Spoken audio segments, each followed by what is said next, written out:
Tuesday with licensed professional counselor Yunetta Spring.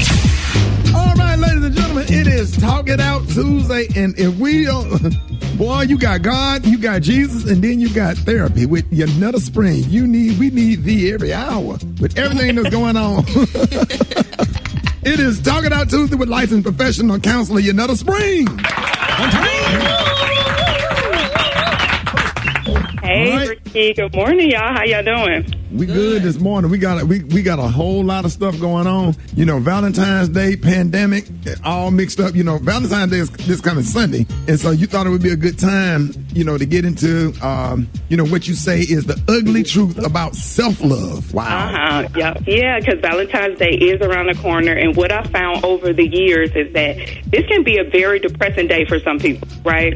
And I think we are culturally conditioned to view our love and our love story in a very comparative way. You know, this is a day when people start to look at all of the things that they don't have as it pertains to love and being loved. And so that's why I said, let's get into the ugly truth, right? Because the ugly truth is no matter what your life or your relationship status looks like right now, you gotta love yourself. Let's jump into what self-love is, because just to make sure we're all on the same page. So self-love is a state of appreciation that we have for ourselves, right?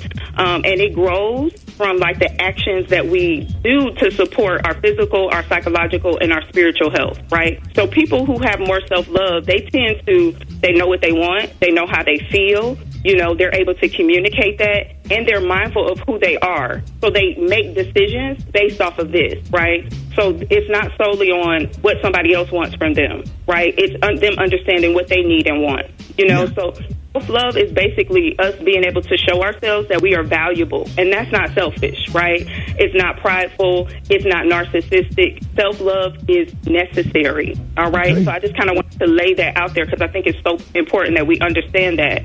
One question that I always ask my clients, you know, who are struggling in this area is, who taught you how to love yourself? Right. Because I think that question can reveal a lot about how we view ourselves and our self-love practices. I work with children who are living in adult bodies, right? So what I found is that we either try to repeat or replace the love that we experienced growing up. Wow. Yeah. Wow. And the love that we witnessed, we either try to replicate that or we try to replace it completely. And what I found is that most people aren't out here wanting to hate themselves, right? Most people don't want it or don't choose to be in toxic relationships like Malcolm and Marie. I don't know if y'all saw that, but that's an entirely different segment. You know, they just love the best way they can, and they don't know how to love themselves, and it's really sad, you know, to witness that.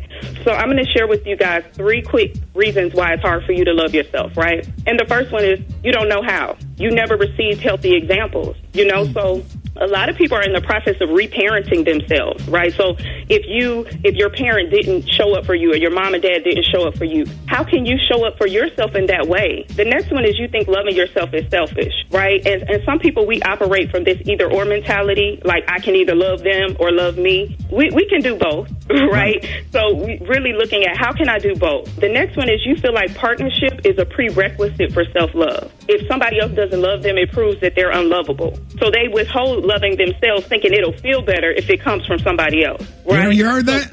Yes, I'm listening, Jesus. Yeah, so it's like the equivalent of that is like you're standing in your lawn watering somebody else's grass, wondering why your grass is brown, and hoping that somebody will water your grass because you're watering theirs. That's not how it works. Okay, that's deep. That's really deep. Yeah. If you struggle in this area, seek therapy. Let somebody help you unpack this, you know, so you can learn how to love yourself fully. And if you want more information on this, you can follow me on Springforth Counseling on Instagram, Facebook, YouTube, Yunetta Spring, or text the word Spring to 55444. There it is. Y'all, ladies and gentlemen, y'all give it up for counseling Yunetta Spring.